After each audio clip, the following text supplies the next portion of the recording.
Ladies and gentlemen, please welcome the Roseville Wrecking Ball. The Roseville Wrecking Ball.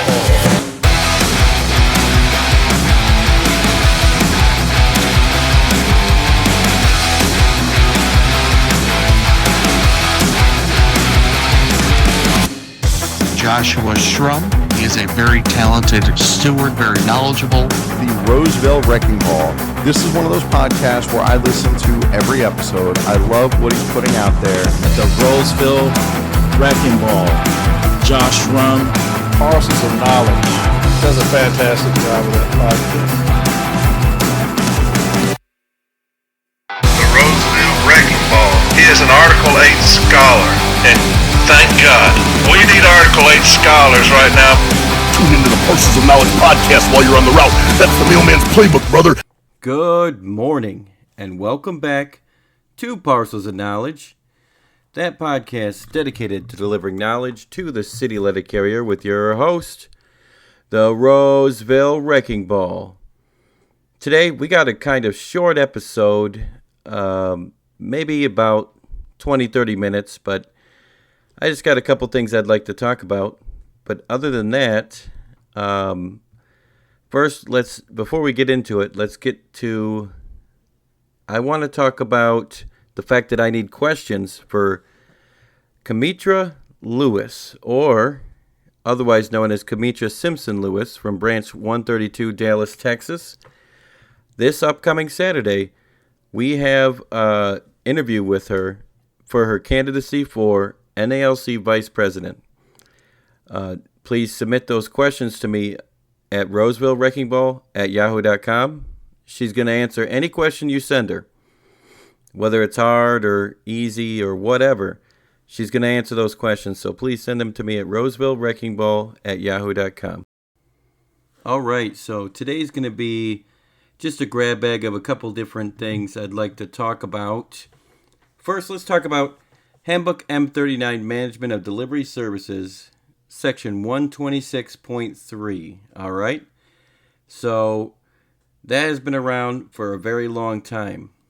However, a relatively recent arbitration award has brought to light several possible uses. And by relatively recent, it's not that recent, but the language states 126.3, Record of Carrier Work Hours, Absences, Replacements, and Overtime, Complete PS Form 3997, Unit Daily Record, as per instructions on the form or electronic equivalent from a nationally approved computer system that it provides equivalent information. See Exhibit in 126.3. Prepare PS Form 3997 several days in advance. Since scheduled absences and scheduled replacements are known, add only the unscheduled absences and their unscheduled replacements. Between withholding and staffing issues, we're seeing an increase in the number of assignments that are regularly left uncovered. And I'm not talking about because of this winter storm stuff. I'm just talking about in general. In many instances, management leaves those vacant duty assignments open and fills them on the day of the vacancy by having carriers curtail and pivot. More often than not, management forces non-ODL letter carriers to work off their bid assignments. While not a magic bullet, this provision can force management to handle vacant duty assignments in a different manner. In Regional Arbitration Case C01N4C-C 05149941, or otherwise known as C26543, Arbitrator Klein determined that management must fulfill its obligation to M39 Section 126.3 by assigning carriers into vacant duty assignments 2 days in advance of the vacancy. The USPS took the position that the language of 126.3 was merely instructional, and that by assigning carriers on the day of the vacancy, they had satisfied the requirements. Arbitrator Klein disagreed and stated the arbitrator finds 126.3 of the M39 to be clear and unambiguous. It requires that the Unit Daily Record, Form 3997, be prepared several days in advance. Arbitrator Klein Noted Exhibit 126.3 and M39 even requires management to fill auxiliary assignments in advance. Arbitrator Klein issued a cease and desist order in this case. While filling vacant assignments in advance closes a loophole and lessens the likelihood of pivoting, it does not preclude it. If there are no available employees to be assigned to those vacant assignments in advance, or if the assignment becomes vacant unexpectedly, such as when an employee calls in, management may not be able to fill the assignment in advance. However, oftentimes, PTFs and overtime desired list carriers are left home while non-ODL carriers are forced either to curtail and work those vacant assignments or to cover those assignments in an overtime status. So when you file a pivoting or overtime grievance based on 126.3 of the M39, what additional arguments and evidence do you need to develop? First, you need to continue to make all the arguments that you have made in the past. Nothing has changed in that regard. What is changed is when you make the 126.3 argument, you need to prove how, if management had assigned carriers to those vacant assignments in advance, the outcome would have been different. For example, if a route is left uncovered while an ODL carrier is non-scheduled and a non-ODL carrier are forced to curtail and pivot and or forced to work overtime off their assignment, an argument can easily be made that had the ODL carrier been scheduled, in this case it would be not the NSD ODL, in advance on the vacant assignment, many, if not all, of the non-ODL carriers would not have been required to work overtime off of their own assignments. Think of Section 126.3 of the M39 as another tool in your toolbox, one that will help keep some of the forced overtime by non-ODL carriers to a minimum. All right, so technically this came from Contract Talk, which I really do like sometimes. If you want to check these out, go check out the Contract Talks that are out there. But before I go on to our next topic, I do want to announce that there's a meet and greet over at Branch 14. And this will be a meet and greet with special guests James Henry, Corey Walton, and Kimetra Simpson-Lewis at the Branch 14 Union Hall. I'm going to read from their advertisement. Please join us for a meet and greet with James Henry, candidate for national president, Corey Walton, candidate for national executive vice president, and Kimetra Simpson-Lewis, candidate for vice president, Rob Kozier, candidate for national director of city delivery, Pam Donato, candidate for director of retirees, David Grosskopf, candidate for national trustee, John Cruz, candidate for national trustee, and Walt McGregory, candidate for Region 6 NBA. And this will be at Branch 14's Union Hall. That is 4815 Poplar Level Road, Louisville, Kentucky.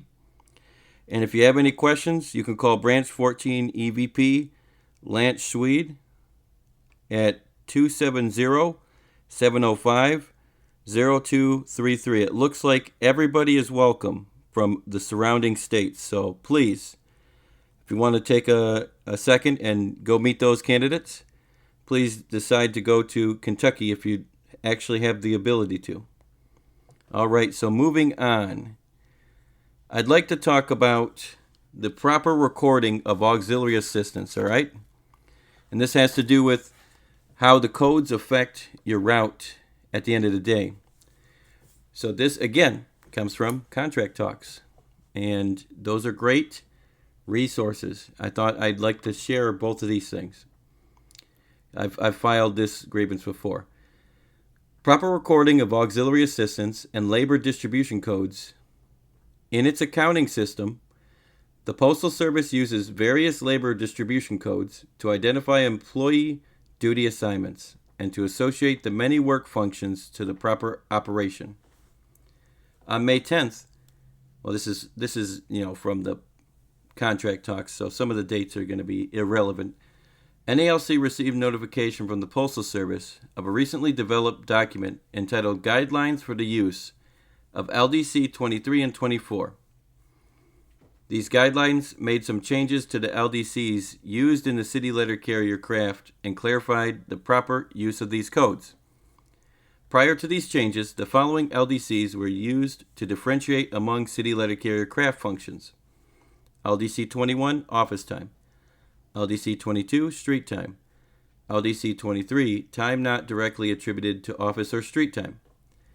As the Postal Service states in the guidelines, the use of LDC 23 has often been used by USPS managers as a catch-all LDC for any time that could not be directly attributed to office, street, or collection hours.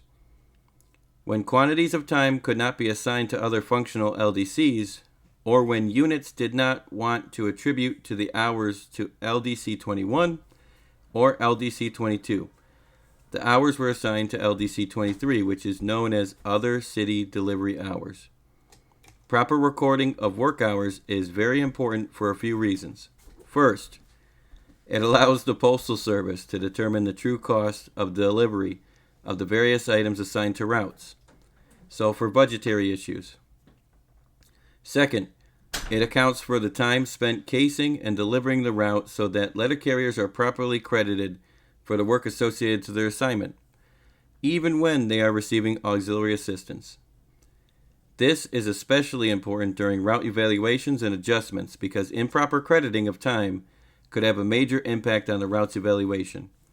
If a route receives auxiliary assistance and this time is coded under the wrong LDC, the data will not reflect a true representation of the time worked on that route, therefore resulting in a negative effect on the evaluation.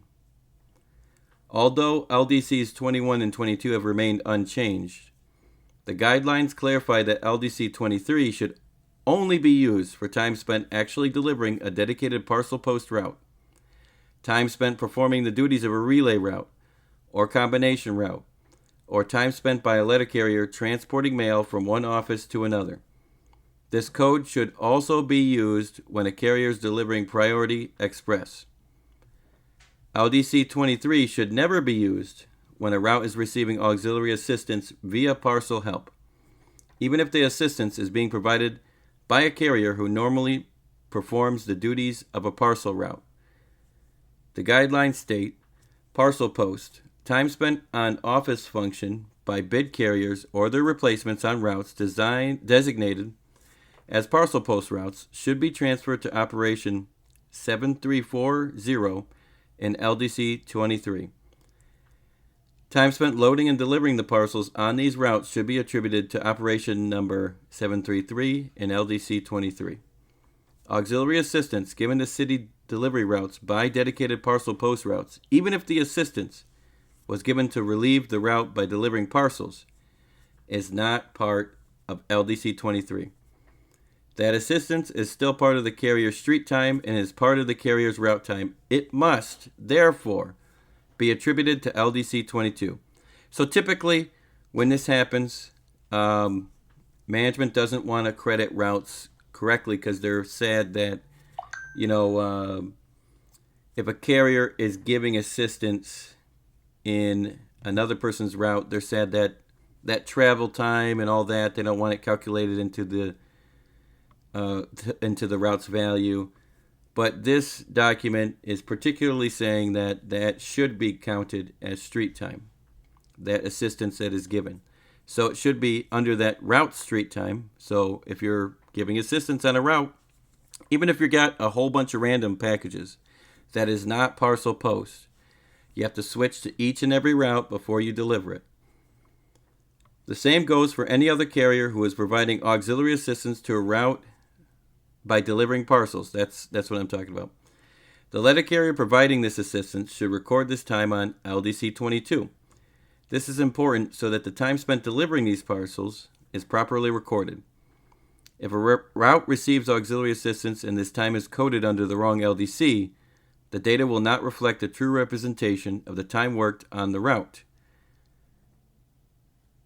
Therefore, resulting in a negative effect on the evaluation. While there is a relationship between LDCs and operation codes that are entered into the tax system on the badge reader, it is important not to confuse the two. When a carrier enters an operation number into a reader and swipes their badge, the tax code entered determines which LDC the work will be assigned to. For example, if a carrier on a residential motorized route needs auxiliary assistance and management has another carrier deliver parcels to provide that assistance, the carrier providing the assistance clocks the tax operation code 721 on that route. Their time would then be coded under LDC 22, which is the correct code and means that time spent by the carrier providing assistance would be credited to the correct route. However, if the carrier providing assistance clocks to or is moved by management to a tax code that is covered under LDC 23 or 24, the time would not be credited to the correct route. In addition to clarifying how LDC 22 and LDC 23 should be used, the Postal Service has also created LDC 24 to be used to track the work performed during Sunday parcel delivery and fresh grocery delivery. The tax code associated with LDC 24 are 723 for Sunday parcel street time, 724 for Sunday parcel office time, 725 for fresh street time, and 726 for fresh office time. These codes should only be used when carriers are engaged in these duties. If you want to see a copy of the M document that they're referencing, that they said about, that was published in May, it is M document 1885. You can find that at nalc.org. You go to the MRS. But I'm going to give some examples of LDC 21 through 24 codes. LDC 21 includes operation number 354, standby, 613, stewards, 622, travel, 632, meeting time, 714, VIM route office, 716, two-trip business office, 718, one-trip business office, 720, residential foot office, 722, residential motor office, 724, two-trip mixed foot office, 726, two-trip mixed motor office, 728, one-trip mixed foot office, and 730, one-trip mixed motor office, and 744 p.m. carrier office time. Okay? Next, LDC 22, we'll cover that. That's the street time. 715, two-trip business street. 717, one-trip business street. 719, residential foot street. 721, residential motor street. 723, two-trip mixed foot street. 725, two-trip mixed motor street. 727, one-trip mixed foot street. 729, one-trip mixed motor street. All right, so LDC 23 covers, which, by the way, you shouldn't be using it unless you have a parcel post or a specialty like combination assignment or express mail delivery. So here it goes. 733, parcel post street. 734, parcel post office. 735, relay street. 736, relay office. 737, combination street. 738, combination office. 739, carrier driver street. 740, carrier driver office. And 767, express mail delivery. All right? LDC 24, specifically created for Sunday and for fresh grocery delivery, which I have no idea where that is. I've never freaking heard of that before, but okay. All right, so LDC 24 consists of 723, Sunday parcel street, 724, Sunday parcel office, 725, fresh street, 726, fresh office, all right? M document 1885, folks. Go take that, go read it, get familiar with it. Make sure your office is using correct LDC functions because, like I said before, like it said in the contract talk,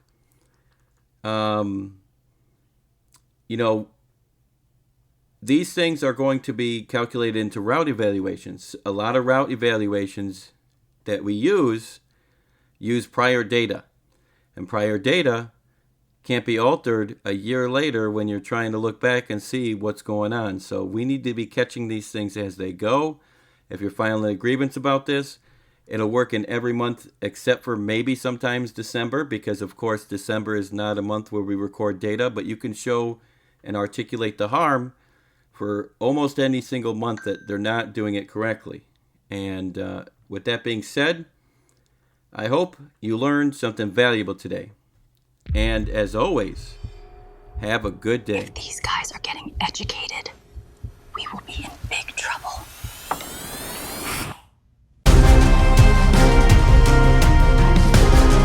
Management's been weighing you down like a bag of wet catalogs, but you don't gotta take it. You strap on the elbow of education, dig it?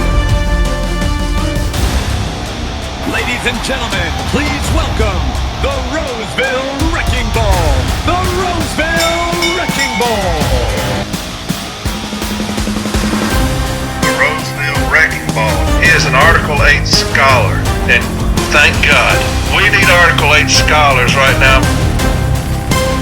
The grievance genius and the Roseville Wrecking Ball doing amazing work. Tune into the Parcels of Knowledge podcast while you're on the route. That's the mailman's playbook, brother.